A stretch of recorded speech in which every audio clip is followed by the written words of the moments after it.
parti, les animations sont sorties, Flo.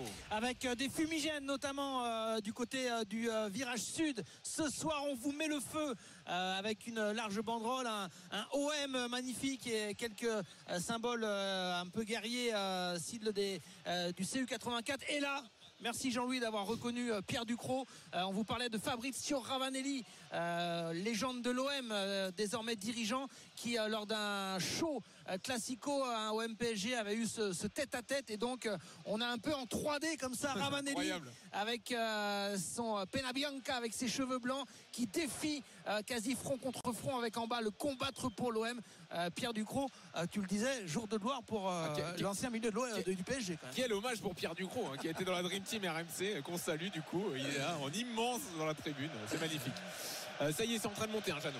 C'est incroyable, mais bon, on s'y attendait un petit peu, dans le sens où il y a quasiment que des supporters marseillais. On va rappeler les deux compos d'équipe en profitant encore de l'ambiance. La compo marseillaise, Flo. Exactement. Dans les buts de l'Olympique de Marseille, Geronimo Rulli, la défense de droite à gauche, Murillo, Balerdi, Kondogbia et Lilian Brassier. Les trois milieux, Adrien Rabiot, Pierre-Émile Højbjerg et Amin Harit. Et trois joueurs offensifs, Greenwood à droite, Luis Enrique à gauche et Eli Wahi à la pointe de l'attaque marseillaise. Donnarumma dans les buts, Hakimi à droite, Nuno Mendes à gauche, Pacho et Marquinhos pour la défense, qui est la même que lors du match face au PSV Eindhoven. Le retour de Vitinha au milieu de terrain accompagné de Zaïre Emery et de Joao Neves, et devant Dembélé à droite, Barcola à gauche et Kang In Lee en faux numéro 9. Les deux équipes en cercle avant le coup d'envoi. Oui, il y aura une minute d'applaudissement, Jean-Louis, évidemment à la mémoire d'Abdelaziz Barada.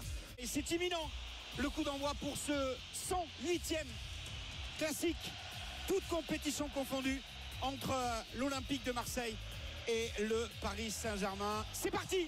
Ballon pour le capitaine Marquinhos du Paris Saint-Germain. Énorme bronca sur le premier ballon parisien. Vitinha et Zaïre Emery maintenant encore, qui va renverser le jeu complètement sur le côté gauche pour aller chercher Nuno Mendes, qui va passer à la ligne médiane et qui va aller provoquer Murillo. Attention sur l'ombre sur le côté gauche avec Barcola, le dédoublement, Nuno Mendes dans le dos de Murillo, le centre de Nuno Mendes, Rulli qui la touche, la frappe et le but et l'ouverture du score. Ballon relâché par Rulli sur ce centre venu de la gauche, et Joao Neves qui permet au Paris Saint-Germain de mener 1-0 et de presque éteindre le Stade de Vélodrome. Et en tout cas, ils sont pris sur le plan tactique préparé par Luis Enrique, c'est-à-dire que Luis Enrique 1, Roberto De Zerbi 0, très clairement, parce que ça passe à gauche, là où il y avait Dembélé, là où il y a Barcola. Alors oui, c'est un ballon repoussé, mais l'OM complètement pris et victime aussi d'un certain attentisme. C'était un peu le débat de l'avant-match. Est-ce que l'OM va jouer? Est-ce que l'OM va un peu emballer? Ils n'ont rien emballé du tout et ils sont déjà menés à 0. Oh, le rouge. Attends, Wilfried, carton rouge, Jeannot, pour qui? Carton rouge pour Harit. Carton rouge pour Harit. Oui. Ouais, c'est ça. Dans l'excès d'engagement sur Marquinhos, avec le pied en avant, François Le Texier a attendu un petit peu.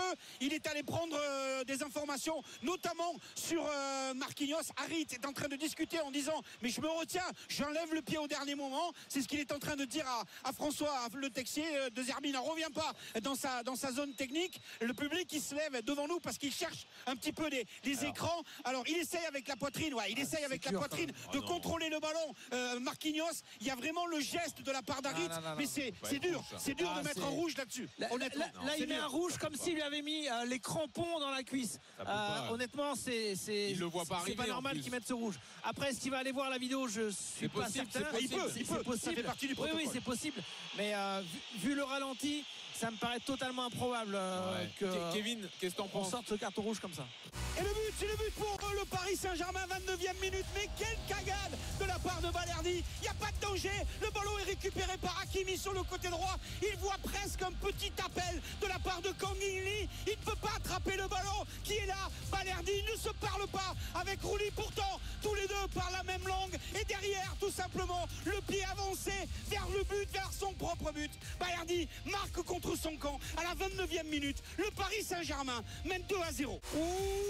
Comme dans du beurre, le Paris Saint-Germain à 11 contre 10. Le troisième but du Paris Saint-Germain signé Barcola à 40e minute. Perte de balle de la part de Greenwood qui remet le ballon dans l'axe. Kang In Lee tout heureux de récupérer récupérer cette balle, décale Dembélé côté droit, Dembélé qui centre ou plutôt qui frappe, Rouli qui détourne, Dembélé qui récupère encore le ballon et qui la met en retrait à Barcola face à Balerdi. Personne ne va le gêner. Barcola qui va tranquillement assurer de l'intérieur du pied droit le 3e but du Paris Saint-Germain.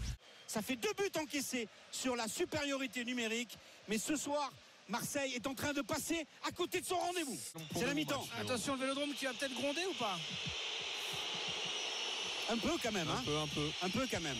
On va surveiller quand même si des Marseillais essaient d'aller parler à l'arbitre. C'est pas du tout le cas. D'ailleurs, il y a 3 stadiers qui ont foncé direct sur l'arbitre. À la mi-temps pour le 3-0 du Paris Saint-Germain face à l'Olympique de Marseille. Le Vélodrome est assommé. Balerdi met le ballon en retrait pour Rouli qui écarte le jeu à gauche avec Brassi. Attention aux difficultés avec Hakimi devant lui. Luis Enrique qui est pris immédiatement par Marquinhos qui s'appuie au milieu de terrain sur Højbjerg face à Kang In-lee. La bonne transversale côté droit. Maintenant le bon contrôle aussi de la part de Murillo avec l'appel dans l'axe de la part de Rabiot. Il va tenter de lui mettre. Rabiot qui va peut-être récupérer le ballon. Rabiot qui crochette. Rabiot qui peut enchaîner avec la frappe du gauche. Enroulé au-dessus de la transversale.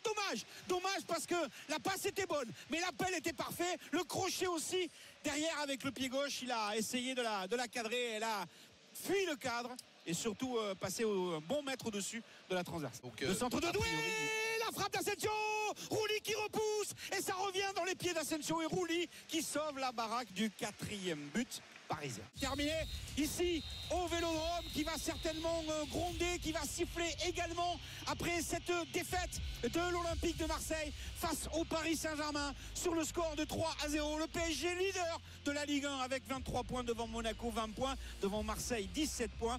Le Paris Saint-Germain qui a été impressionnant dans l'entame de match. Des regrets certainement pour les Marseillais de ne pas avoir été plus solides, plus costauds pour éviter l'ouverture du score. Dès la 6e minute, il y aura eu bien évidemment aussi ce fait de match, ce carton rouge sévèrement donné à Harit selon nous. En tout cas, c'est ce qu'on vous a expliqué durant toute la soirée. Et après, derrière, ce but de Balerdi qui est totalement inexplicable. Et ensuite, bien évidemment, à 11 contre 10, la balade normale des Parisiens, au moins sur la première période. Paris s'impose encore une fois ici au Vélodrome. 12e match de Ligue 1 sans perdre pour le PSG et sans gagner pour l'Olympique de Marseille.